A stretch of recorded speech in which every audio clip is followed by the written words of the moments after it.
Hey guys, what is up? It's Jay, and today I'm here with Atlis. And this is 5 more tips for attending conventions.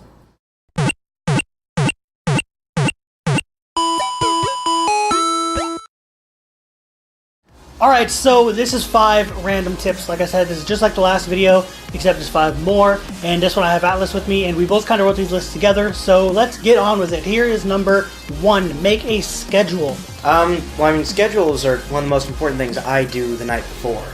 And I usually do it day by day, but without a schedule, you're just kind of rambling around. Exactly. So what I do is like a notepad or something. We actually have all of our tips written down on this notepad. So that's scheduling the video. So that'll give you guys an insight on how I do videos actually. I usually write them down in like a list form of bullet points. So you can do that with a schedule too, and usually write it up like a schedule. Friday, and then 2 p.m. doing this, 3 p.m. doing this, things like that. Totally, that's how I do it anyway. That's how I used to do it before I had way too much to do. But if you have a whole lot to do, that's really a good idea. So do you got any more points on this? Not really sure what else to say, and like I said, plan it day by day. Don't try and plan the entire weekend out at once. Things will go wrong, things will come up at the last minute that you want to do. Yeah, a good idea would be when you get to the convention and get your badge, which we haven't even done yet, but they'll have an actual booklet that has the schedule in it, and you can look through that and find out what you want to do for the weekend, and then build your schedule around that. Or sometimes they'll put it out ahead of time, and then you can, whatever. But that usually gets changed up until the day before the convention. So the final is whatever is in that final booklet. And then, also, before I forget, this isn't sponsored, but you can get the guidebook app, which I use all the time. That's where I find out what it gets updated first at SoccerCon, so that's what I use. But anyway, that should be it for this, so let's do number 2. Alright, so this is random convention tip number 2, and that is watch where you're walking. Pretty much. So when you're walking around a convention, there are tens of thousands of people usually.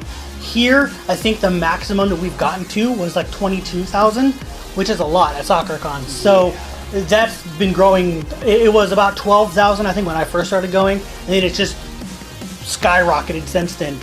So people are going to be walking around. You don't want to bump into them. I don't really know how much more else we got to say on this, but just watch out. Well, one of the most important things is when you're wearing a costume with limited visibility. But that's not for this video. Yeah, this is the convention only video. This isn't a cosplay video. So stay tuned for that one. I don't know which one of these is coming out first, but if that one comes out first, then obviously. Stay tuned and we'll figure it out together. Yeah, if not, stay tuned for that one because that is in that one. Alright, so random convention tip number 3, and that is bring a bag. So all of our bags are actually way over here on the beds. We're actually against the wall. The beds are literally right here. You can actually see the headboard right there. So all our bags are kind of just sprayed out all over the place, like sprawled out. But I always bring. For the video. You could fetch a bag. Go ahead. Get my rolling bag. So this bag. This is my bag right here that I use. It's kind of hard to see in here, but it is a suitcase. But it's a rolling suitcase, so we can actually just move it out of the way here. But that one's big, and it can fit all the figures that I buy. It can fit up to you can fit probably 8 Figmas in there, probably about that many Mendroids, which is the most popular kinds of stuff people buy. So that's a really big bag, and I got that at Goodwill for $5. So you also don't have to worry about weight. It has wheels. Whatever you want in it. That's the reason that I got this one specifically, because it has the handle, and you can pull it behind you or push it in front of you, depending on what you're doing. It's easier to push in front of you when you're in a bigger crowd because you can't. That goes along with the last one, watch where you're walking. So you want to keep that in front of you so you can see where it is at all times. But carrying a bag, backpacks are good too if you're not cosplaying, things like that. So always have a bag. So I actually mentioned this in one of my other videos. In my bag that I bring with me, I always have things like extra snacks, extra chargers, things like that. Usually something to do, like a video game or sketchbook, which I didn't bring this time, but I usually do. There's too much going on, so I didn't bring them. But I usually bring those, so they all fit in that one bag.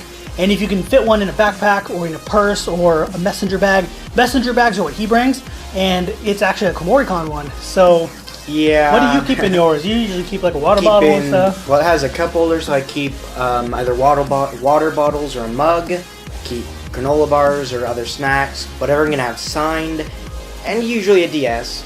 Yeah. Entertainment value. Yeah, so just about the same as mine. And when I do go to autographs, I just make sure that I'm not buying anything at that point, and then I just put the autograph stuff in the bag, in some of the pockets. There's a bunch of pockets in the front, so it's really good. But if you can get a bag that's big enough to hold everything that you need, you don't really need to worry. You can even sometimes get an entire other cosplay in there that you can change into. So that's pretty awesome. Alright, so this is random con tip number 4, and that is, when you're coming to con, remember your chargers and your cameras. I forget this all the time. I'll bring my camera, not my charger, or I'll forget my phone and have to borrow one. It's just horrible when your battery runs out and you're on con, you can't take any pictures or video. It has happened a lot for me. He's had to use my stuff a whole lot of times. So cords especially. Yeah, especially chargers. He's had to use mine a few times. But another thing is, while also bringing your cameras and phones, this is also this is kind of a dual one, I guess, where it's kind of a 2-in-1, so you're getting an extra tip here. If you're bringing that stuff because you're taking pictures, remember to ask for the pictures before you take them. Don't just go up and shoot. People will get extremely pissed. We don't like it. A lot of people do not like candid shots at con. It is actually a pretty big issue. Yeah, very big. There's actually a big movement for it and everything, basically. So it makes you look like a creep, basically. More or less. I don't know. All right, so we're on to our final tip, and that is number 5, and it is to pretty much just keep up on hygiene. Honestly, there's not enough people that do this. And it would surprise you. Yeah, basically take a fucking shower. Deodorant is not a substitute. Yeah, and it was really funny. I actually heard at, I think it was PAX South or PAX East, Twitch was giving out handbags and like bags, things like, here, gift bags, whatever, and they had deodorant in them. That's quite a strong message to send to your fans. So maybe they should have included body wash. And I don't know for sure, so if anyone knows that for sure, let me know in the comments. But it's pretty funny, and I thought it would be fun to bring up because it has to do with this. But yeah, remember at least the shower and the deodorant. You don't need cologne if you have clean clothes, but it helps if you do sweat more during the day. Bring that stuff with you and use it whenever you need to. If you put deodorant on in public, nobody is going to look at you like, what the hell are you doing? They're actually going to be like, oh, someone's actually doing it. Yeah, most of them would be very happy to see that. You might get a pat on the back. You might get a good job because someone actually wants you to do that. So that's a good thing. Remember, wash your hair. Use actual body wash. Don't just get in the shower. Use body wash or soap or something. If you use a scented body wash, it's probably better because then not only do you smell clean, but you smell good. Like it actually has a scent. Ocean breeze. Yeah, whatever, or apples or cucumber or whatever the hell they have. So stuff like that. That's always a good idea. I personally just have like regular Zest, I think, or something like that, and then shampoo is just like dollar store shampoo, you know. So it's easy. Works. But I always carry cologne and deodorant. And I probably should have said this in the bag one. Those go in my bag too. But I always have those on hand, you know, but obviously they're only for me. If someone wants to borrow some cologne, you know, they can borrow that. They don't have to touch that. But I always bring those with me everywhere I go. Sharing deodorant is definitely not a good idea. No, don't do that. And also, if you are shaving every day like I do, don't forget extra blades because if you're gonna be shaving every day, it's gonna be a lot harder on your razor. It's just weird. I don't know. Anyway, so that is it for these random 5 tips for attending conventions. If you like this video, go ahead and actually hit that like button. Maybe subscribe for more. If you want to go see Atlis's channel, that will be linked down in the description along with his Twitter and my information, obviously. And there, probably actually where I'm standing right now, there's going to be the playlist if you want to watch the rest of the tip videos. So if you're a new cosplayer or new con goer, go check out that playlist and see all the tips and tricks that I have in store for you guys. And with that, I'll see you guys later. See you later.